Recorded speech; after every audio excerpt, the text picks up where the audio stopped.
All right, just to continue with the 2.5% rate bill recently passed by the Texas Senate. It's political hyperbole, and I'm not going to stand for it, said Betancourt. On Monday, he said one of the adopted committee amendments would prohibit local governments from reducing first responders' pay just because legislation with a new tax rate rollback trigger becomes law.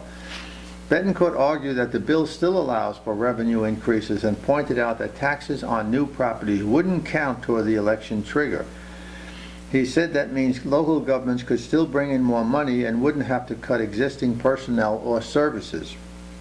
He has also frequently said that if government agencies want more money, they can make their cases to voters the way they do for bond elections.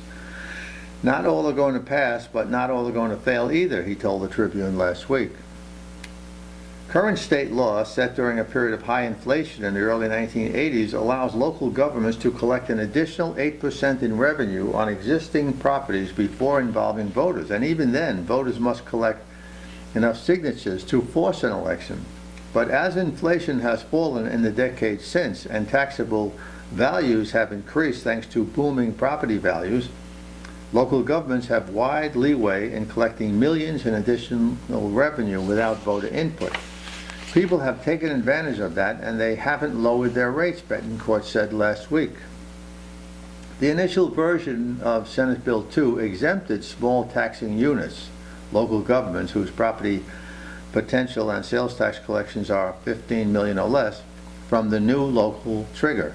Another committee amendment adopted Monday would allow voters who live in such jurisdictions to decide in an election next year whether they want that exemption to stand. This was the most popular request we got from the public, Betancourt said. A successful amendment from State Senator Kelly Hancock, Republican, North Richland Hills, would change the term rollback tax rate to voter-approved tax rate. He and other senators said that would make the trigger's point more clear to Texans.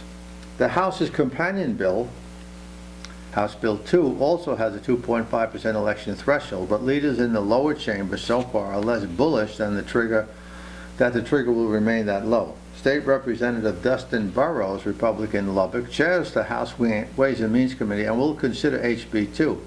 He is positioning the 2.5% proposal as a conversation starter that's been put forward by GOP leadership.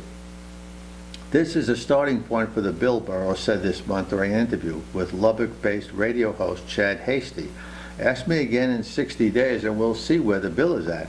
Burrows, who also chairs the House GOP caucus, told Hasty that each of the lower chamber's 150 members will have a seat at the table when debate on the legislation begins on that side of the Capitol. We're going to go through the process, he said. We're going to have committee hearings on this and make sure everybody's voices are heard. We're going to go through it and see where we get to. While the state does not collect property taxes and cannot set city and county tax rates, it can decide when to let voters get involved. The House's chief budget writer, State Senator Representative John Zerwas, Republican Richmond, said Monday he supported a 2.5% election trigger as a means of starting the conversation, but suggested that the exact figure was still up for negotiation.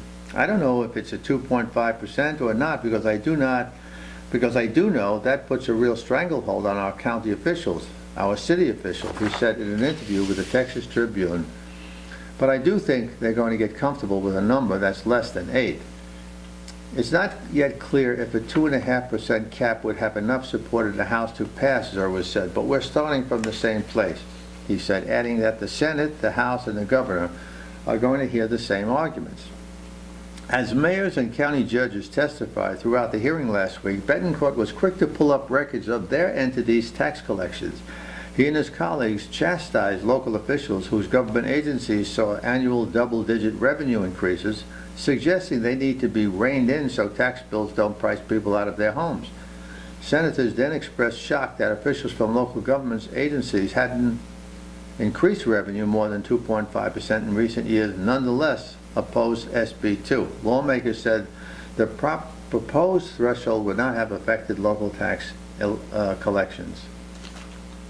Okay.